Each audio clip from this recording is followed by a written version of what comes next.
সকালবেলা চোখ মুছতে মুছতেই আমাদের পরে নিতে হয় সে মোটা কাপড়ের ইউনিফর্ম, যে কাপড়টা সৌদি আরবের যে আমার জন্য সব থেকে মূল্যবান।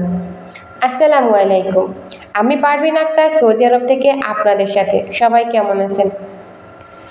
প্রতিদিন সকালে আমাদের চলে আসতে হয় ডিউটির জন্য, যেখানে আমাদের কথা ছিল সন্তান, শ্বশুর শাশুড়িকে নিয়ে সুন্দর একটি দিন কাটাবো।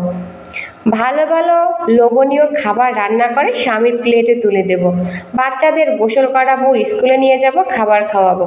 সেখানে আমাদের আছে এরকমের দূরপ্রবাস, যেখানে আমাদের কাজ করতে হয় অন্যের ইচ্ছায়, খেতে হয় অন্যের ইচ্ছায়, ওঠা বসা করতে হয় অন্যের ইচ্ছায়। অনেকের ধারণা সৌদি আরব কিংবা যে কোনো দেশে থাকলেই নাকি মানুষ বিলাসবহুল জীবনযাপন করে। তাদের জন্য আমার একটি কথা, একবার আসেন না প্রবাসের মাটিতে, দেখে যান না আমাদের মতো প্রবাসীরা কতটা কষ্ট করে সংসার চালায়, কতটা কষ্ট করে টাকা পাঠায় বাংলাদেশে, যে টাকা দিয়ে আপনারা খুব আনন্দ সহকারে দিন কাটাচ্ছেন, খরচ করতেছেন। প্রবাসের মাটিতে একা থাকা যে কতটা কষ্টের, তাই একমাত্র প্রবাসী ছাড়া অন্য কেউ জানে না, অন্য কেউ বুঝতেও চায় না। কারণ দেশের মানুষ তো মনে করে যারা প্রবাসী তারা সবাই টাকার মেশিন, কিন্তু আমাদের যে কিভাবে টাকা ইনকাম করতে হয় তাই একমাত্র আমরাই জানি। আমরা প্রবাসীরা কারো কাছ থেকে কিছু নিতে জানি না, আমরা দিতেই জানি।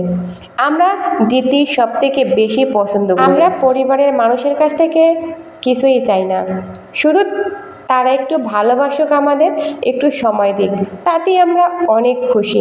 কিন্তু আমাদের ইচ্ছা থাকা সত্ত্বেও আমরা পরিবারের সাথে মন খুলে কথাও বলতে পারি না, কারণ তাদের সময় হয় না। সবার বোঝা উচিত প্রবাসীরাও মানুষ, প্রবাসীরা টাকার মেশিন না, তারা লাল সবুজের চাদরে মোড়ানো হার না মানা একটা যোদ্ধা। তারা নিজেদেরকে বিলিয়ে দেয় অন্যের আশায়, অন্যের ভালোবাসায়, অন্যের সুখের জন্য।